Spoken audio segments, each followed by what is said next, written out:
Hello friends, நான் இப்போ வந்து நெத்திலி மீன் குழம்பு வைக்க போகிறேன். சரிங்களா? இப்போ நான் வந்து என்ன போட்டிருக்கேன்னா, நல்லெண்ணெய் போட்டு ஆனியன் கார்லி போட்டிருக்கேன். ஓகேங்களா? இது வதங்கினோடனையும் நம்ம டொமேட்டோ ஆட் பண்ணலாம்.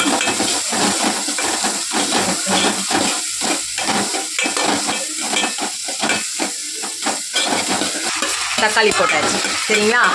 ஆனியன் வந்து இது வந்து ஒரு 6 பேர் குழம்பு. சரிங்களா? ஆனியன் வந்து ஒரு 4 எடுத்திருக்கேன் சின்னது. தக்காளி வந்து ஒரு 6 எடுத்திருக்கேன். உங்களோட ஃபேமிலிக்கு எவ்வளவோ அதுமாரி பார்த்து நீங்கள் போட்டுக்கோங்க. எனக்கு வந்து இது 6 பேருக்காக நான் செய்கிறேன். 6-7 பேருக்காக சாப்பிட்லாம் இது. சரிங்களா? இப்போ தக்காளி வதங்கினோடனையும் தேங்காய் வந்து திருக்கி வச்சுருக்கேன்.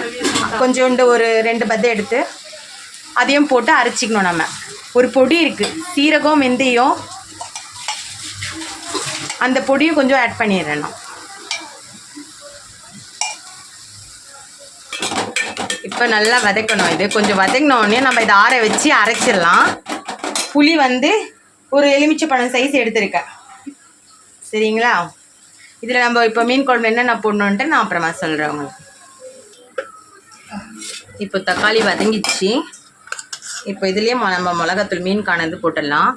ஒரு 1.5 ஸ்பூன் மிளகாத்தூள் போடுறேன். ஒரு 1/2 ஸ்பூன் மஞ்சத்தூள் போடுறேன். தனியாத்தூள் வந்து ஒரு 3.5 ஸ்பூன் போடுறேன். ஏன்னா நம்மளுக்கு அதுதான் கொஞ்சம் திக்னஸ் கொடுக்கும். சரிங்களா?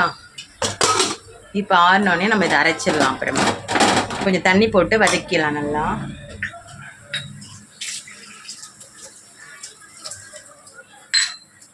மசாலா தீயக்கூடாதுல்ல, அதனால.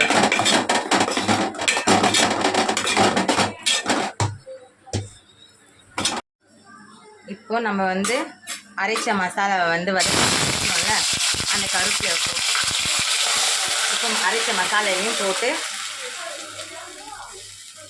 ஒரு 5 நிமிஷம் வதக்கணும். இதுலேயே நம்ம ஆல்ரெடி எல்லாமே மிளகாத்தூள் எல்லாமே நம்ம இதில் போட்டுட்டோம். வெறும் இப்போ புளி கரைசலும் தண்ணி தேவையான மீன் குழம்புக்கு தேவையானது போடணும், அவ்வளோதான்.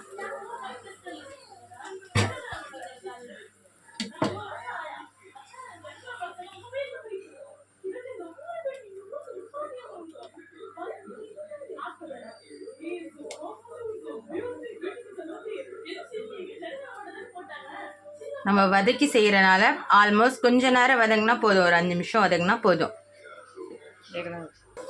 இப்போ வந்து புளி தண்ணி கரைச்சி ஊற்றிடலாம்.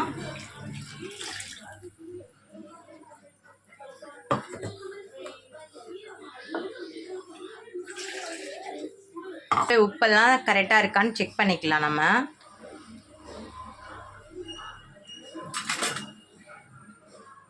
நான் வதக்குறதுலேயே கொஞ்சம் போட்டேன். இப்போ கொஞ்சம் கம்மியாக இருக்காதனால இப்போ லைட்டாக போட்டேன். ஓகேங்களா? இப்போ இது வந்து ஒரு 1/4 ஹவர் கொதிக்கிட்டோம். ஒரு 15 நிமிஷம் வந்து மூடி வச்சிடலாம், கொதிக்கிட்டோம் நல்லா. ஓகேங்களா? இப்போ நம்ம திறந்து பார்க்கலாம். பார்த்தீங்களா? நல்லா கொதி வந்து எண்ணெய்லாம் பிரிஞ்சிருக்கு. பார்த்தீங்களா? இந்த ஸ்டேஜில் நம்ம ஸ்லிம் பண்ணிவிட்டு, ஆல்ரெடி ஸ்லிம்மில் தான் இருக்குது, இன்னும் மீடியம்ஸில் இருந்ததில்ல, இப்போ ஸ்லிம் வச்சுட்டு நம்ம நெத்திலி போட்டுடலாம். இது ஒரு 5 நிமிஷம் இருந்தால் போதுங்க. ஏன்னா நெத்திலி தானே, சாஃப்டாக வெந்துடும்.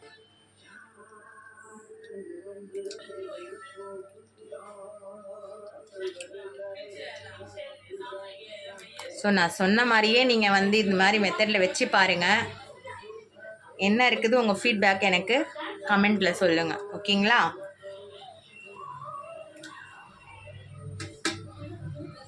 நீங்கள் என்ன ஸ்டைலில் வைப்பீங்க? ஒருத்தவங்க ஒரு ஸ்டைலில், என்னோடய ஸ்டைல் இது தான். ஓகேங்களா? இப்போ பார்த்தீங்களா 5 நிமிஷம் ஆயிடுச்சு. இப்போது லாஸ்ட்டு ஸ்டெப் இது தான். கொத்தமல்லி தூவிட்டு நம்ம அப்படியே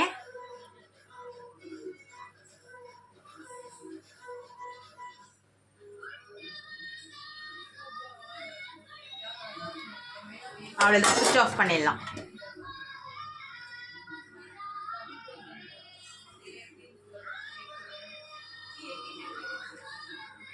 அவ்வளோதான் ஃப்ரெண்ட்ஸ், ரெடி ஆயிடுச்சு மீன் குழம்பு.